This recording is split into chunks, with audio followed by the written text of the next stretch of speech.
Yordanoseti nuchuba mera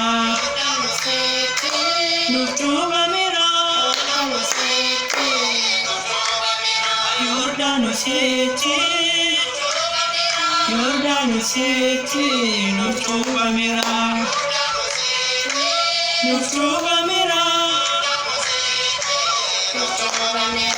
Abani fabaseti tokuma nuchuba mera Mutanko kuloti ni jalatama nuchuba mera